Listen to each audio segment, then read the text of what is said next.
against American interests on behalf of Russia after the spring of 2017 firing of director James Comey.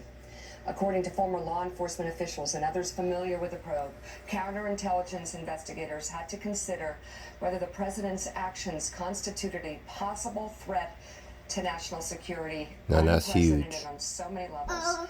Agents and senior FBI officials had grown suspicious of Mr. Trump's ties to Russia during the 2016 campaign, but held off on opening an investigation into him, in part because they were uncertain how to proceed with an inquiry of such sensitivity and magnitude. Agents also sought to determine whether Mr. Trump was for 4 years, they working just for covered Russia for him. or had In other words, fallen under Moscow's influence. and now that he lost the No election, evidence has emerged publicly that Mr. Trump was secretly in contact or talked to they coming at him. Russian government officials. The president responded to the story in parts of the 12 tweets that he sent on Saturday morning. 12 tweets saying the investigation was opened with no reason and no proof. He later gave an interview to Fox News. Are you now, or have you ever worked for Russia, Mr. President? I think it's the most insulting thing I've ever been asked. I think it's the most insulting article I've I would ever like had to see his written. face right And now if you read the article, you'd see that they found absolutely nothing. while he was giving that interview. The headline of that article, it's called The Failing New York Times for a reason. They've gotten me wrong for 3 years. They've actually gotten me wrong for many years before that. I think Donald Trump also called the New York Times after his election the crown jewel of American journalism, something like that. But again, we'll just put that to the side and bring in Michael Schmidt right now. Michael, why now? Talk about developing this story, and why is it that here we are convening in 2019 that you finally had enough to go with the story? Well, in many ways, it's something that we've been trying to understand for a year and a half since the investigation was launched in May of 2017 to sort of understand the contours of it. We were helped along the way by Dallas, get testimony off that of had been there. provided to I'ma hurt you. Congress by the FBI's general counsel's top lawyer at the time, who talked about I'm trying to intimidate her. the firing of Comey so works a little unnerved bit the for like FBI. 5 They did seconds. not understand what was going on. They knew there was this larger Russia investigation. They knew that there was a possibility that the president was trying to interfere with it. And if he was trying to interfere with the Russia investigation, what was motivating that? What was driving that? Was that his connections to Russia? There had been these questions about what he said about Russia on the campaign trail. The FBI knew about his trip for the Miss Universe pageant to Russia. They knew about the Steele dossier, and they took that historic, momentous decision in May of 2017 to open the investigation, which was then taken over just days later by Bob Mueller when he was appointed special counsel. So, Michael, Tom Nichols wrote for the USA Today that it actually would have been surprising, given all of the strange behavior exhibited by the president during his campaign on this show, actually, in December of 2015, moving forward. And through the first couple of years of his presidency, he actually said that it would have been strange had the FBI not made an inquiry into whether there was any connection between Russia and Donald Trump that might impact America's national security. Can you tell me what sort of division there was inside the Bureau on whether this should be launched or not?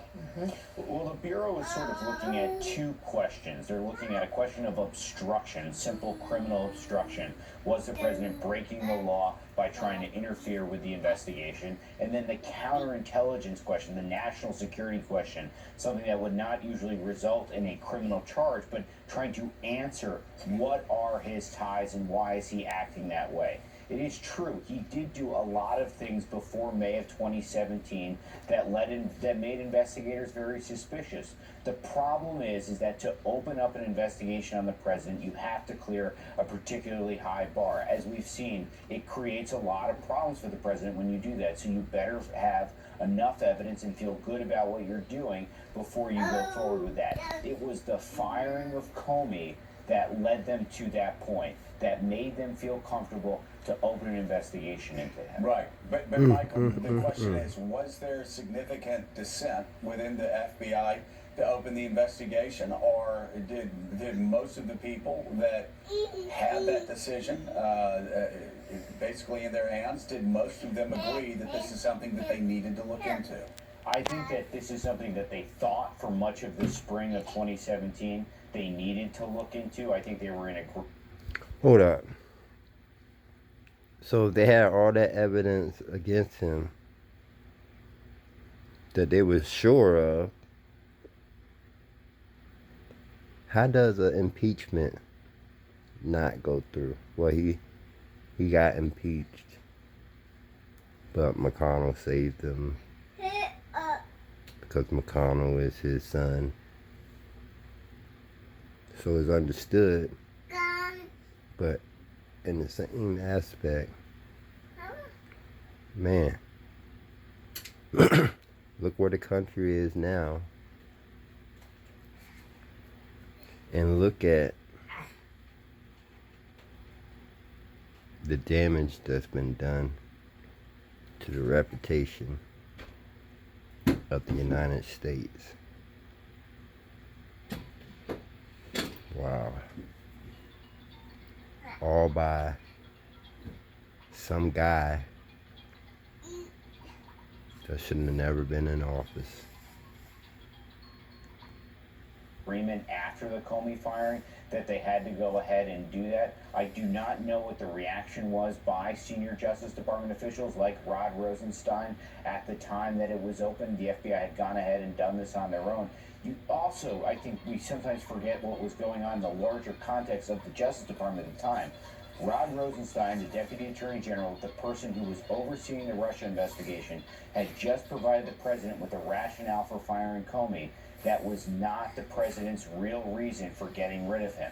And the FBI looked at that very skeptically as well. So they see all of these things going on, and it is in that environment that they made the decision to investigate the president. David Ignatius, I want to back up a bit and get some perspective here. But he stayed in the White House. Precedent for President Trump's attempt to keep the content of his conversations with Putin away from people in our own government? I have never seen any instant. But he stayed in the White House for 4 years. And I just seen something before this video too, says something about the Democrats are urging the Gulf to agree with Trump on this $2,000 of emergency COBA funding, whatever. But even that right there, I feel is suspect, because a few months ago Trump was open the states, everybody need to go back to work, I ain't paying people to sit at home.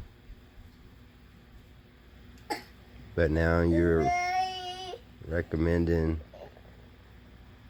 a $2,000 check to everybody. Oh, this is to everybody, not below a certain bracket, so his people still get that too, but $2,000 ain't shit to them. It's like a dollar tip. Couple dollar tip that you leave the delivery man when he come and drop that pizza off. That's what $2,000 is to Trump. But man, this shit is crazy. It's like this. It's typical that you have multiple aides who are supporting the president. Certainly you have a translator whose notes are discussed, disseminated. When this news broke over the weekend that there had been suppression of notes from one of President Trump's meetings with Putin, I happened to be with a former White House chief of staff. He was dumbfounded.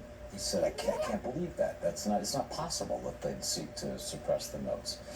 This person said that in his time in government, he'd never seen anything remotely close to this. So the question obviously is, why? What was so secret about these meetings? What was so personal and private?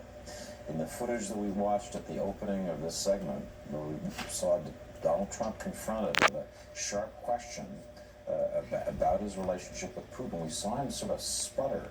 There's a term. Hold up. I keep saying hold up. But as I sit here and listen to this, my mind is playing rewind. Because I'm thinking about when Trump was having his press conferences and all that at the beginning of his term. And then it went to he wasn't going to be doing live press conferences. Wasn't that a suspicion as to why he wasn't? Because he had so many secrets going on in his campaign that if society or social media or whomever knew about it, then he wouldn't have lasted 4 years. But none of these people took heed and seen the red flags and couldn't do nothing about it. Because why? Because he was the president. But they allowed him to be in the office for 4 years and tear the country down. And I really can't understand what all these people has felt that Trump has done. I haven't really seen anything that he's done really that he himself was fully involved in. I heard a lot of things about him taking credit for things that others before him has done to make his shine look good. But I really don't understand what Trump really done. So if somebody can tell me what he's done down in the comments, I mean, it'd be educating me. But right now, I don't even know. And I'm so disturbed that I don't even think I really want to watch no more. Investigators use deflection. When you're asked a stressful question you don't want to answer, you deflect.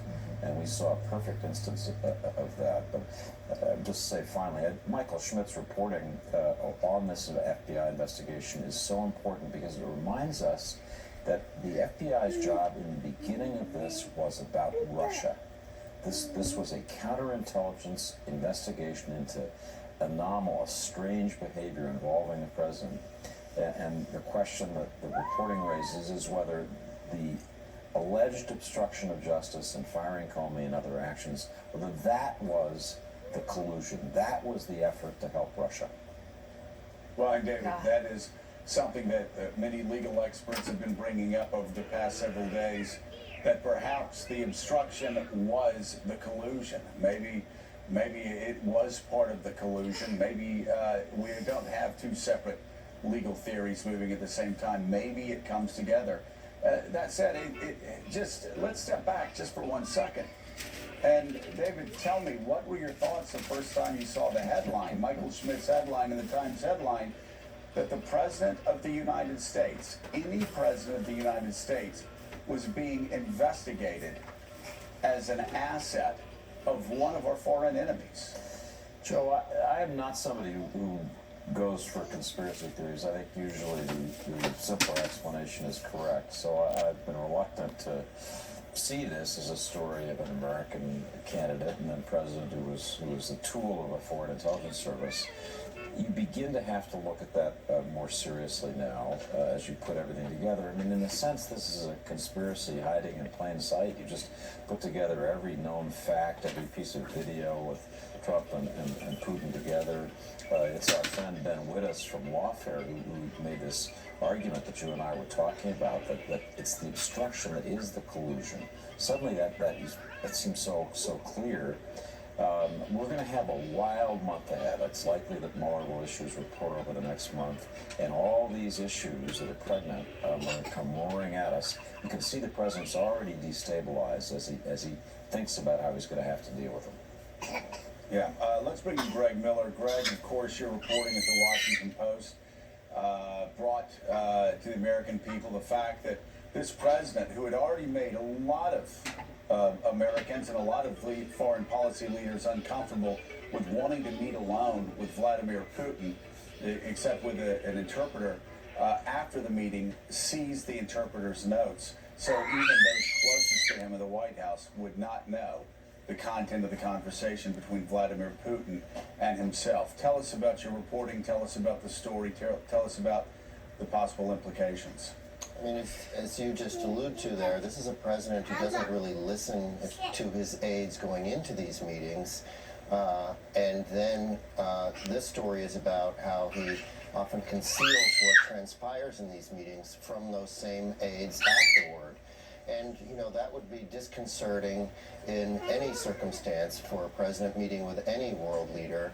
But of course, the context here is Russia and the Russia investigation and the enormous cloud, which is a term the president himself uses, the cloud that hangs over him, the suspicion that hangs over him because of these questions about his relationship with Vladimir Putin and his motivation for so much of what he says and does. Do you have any information about what happened to the notes? Anybody in the administration? Do they know if he destroyed the notes? Do they know if he stored them somewhere? What can you tell us about that? Yeah, I'm not sure what became of the notes. You know, the other officials in the administration only learned that Trump had taken the notes later when they tried to go to this interpreter just to ask questions about what had happened. They were looking for a readout of what had happened in that meeting. And the interpreter is the one who says, look, I was told not to talk about it. The president took my notes. And I mean, this was just sort of astonishing to these other officials. These are officials in the Trump administration. This one included his top Russia advisor in the White House, who's on this trip, but is nevertheless excluded from these meetings with Vladimir Putin. So this interpreter, is it possible that this interpreter may possibly be brought to Capitol Hill and questioned by the Oversight Committee? Well, I think that there certainly is that impulse right now. And of course, in our story, we quote the incoming chairman of the House Foreign Affairs Committee saying that he plans to establish an investigative subcommittee to look at. Yes, while talking to Dallas, I have to be fierce because if not, she would have kept climbing right on me. Until then, I would have got to yelling. But yeah, you have to have a little behind your commands to Dallas. Exactly at this question of Trump's meetings with Putin and what has happened on those occasions.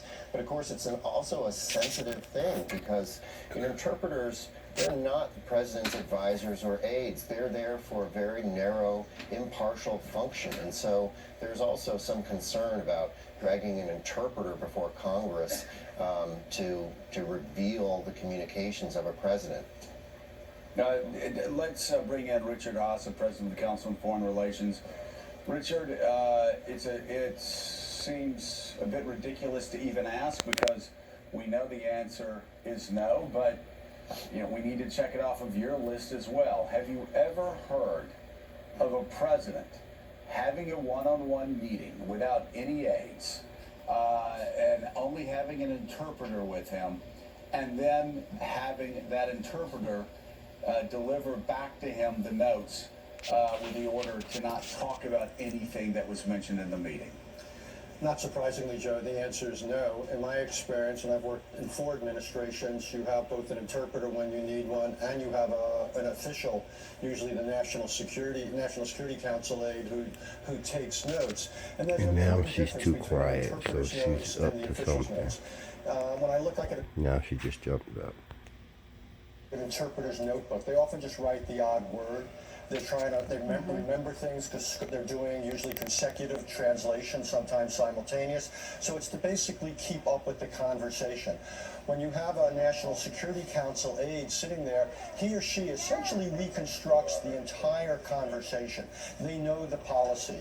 They know the subtlety of what's behind this or that statement, what it might, the context of it. So the fact, first of all, that the meeting took place without National Security Council aid in and of itself is unprecedented. And That's then again, bizarre. the fact That the is notes were bizarre destroyed. by itself. Pardon me? That's crazy. I said that's bizarre by itself that you would meet with Vladimir Putin without a foreign policy expert from your administration. That in and of itself should. Okay, with all that being said, I ain't even gonna watch no more because, like I said, they let this get to the extent that it is now. So no sense of crying wolf now. Like they say.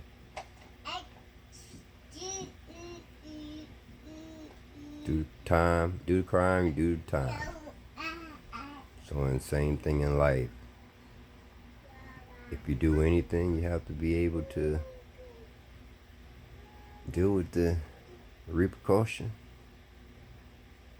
consequences, and all that on both sides. On Trump's side and the people that let it happen. And the people that supported him. You know, it's a rolling ball. It's just crazy. And this is America. I'm out with this.